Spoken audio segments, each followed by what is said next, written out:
Good morning. হরে কৃষ্ণ বলো, হরে কৃষ্ণ হরে রাম বলো।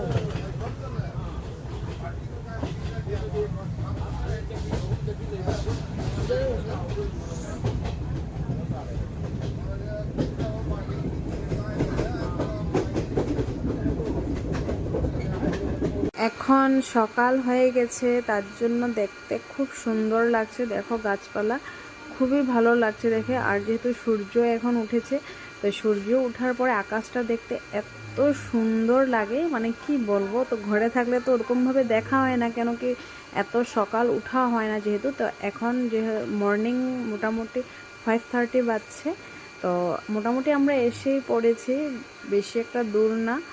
তো ভাবলাম বসে বসে যেহেতু ঘুমও পাচ্ছিল না, তো এই ভাবলাম অল্প ভিডিও করি। দেখতে এত ভালো লাগছে ভিউগুলা, গাছের সব গ্রিন গ্রিন গ্রিন গ্রিন দেখে খুবই ভালো লাগছিল, আর ঠান্ডা ঠান্ডা।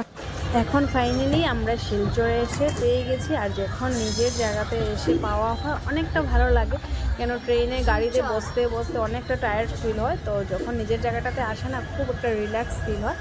তো একটা জিনিস কি, ট্রেনটা মানে 2 নম্বরে আসাতে একটা প্রবলেম কি, ব্রিজটা মানে পার হতে লাগলে তো আমাদের অনেকটা লাগেজ, তো মানুষ আছে অনেকজন, কিন্তু নিজেরও লাগেজ আছে যেহেতু। তারপরে এদিকে যেহেতু হাজব্যান্ডও সাথে নাই, তো নিজেরও তো নিতে হবে, সবাই সবাই লাগেজ নেবে যখন, তো নিজেরও টানতে হবে।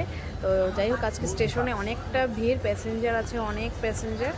আর মনে অনেক একটা এক্সাইটেড, যেহেতু দিদির সাথেও দেখা হবে, অনেক দিন পরে আসা হলো দিদির বাড়িতে। কিন্তু কেন এসেছি এটা পরে বলবো। হ্যালো, তো হাই এখন ফ্রেন্ডস, আমরা গুড টোটো মর্নিং। নিয়ে সবাই নিয়েছি, কেমন আর আমার আছো? ছেলে তো আশা খুব করি সবাই এক্সাইটেড, ভালো কেন আছো, ওদের ভালো ভাইয়ের থাকো, সাথে দাদার সাথে। সুস্থ থাকো। আমিও ভালো আছি। এটা হলো আমার দিদির ঘর, তো আমি পরে দেখাবো আমার দিদির ঘর। তো এখন যেহেতু আমি শিলচর, আমি বৃহস্পতিবার রাত্রে যেহেতু গাড়িতে ট্রেনে ওঠার পরে, আজকে শুক্রবার আমি ফাইনালি আমার দিদির ঘরে আগে পাইছি সকালে 7:30-তে। তো এখন 10টা বাজে।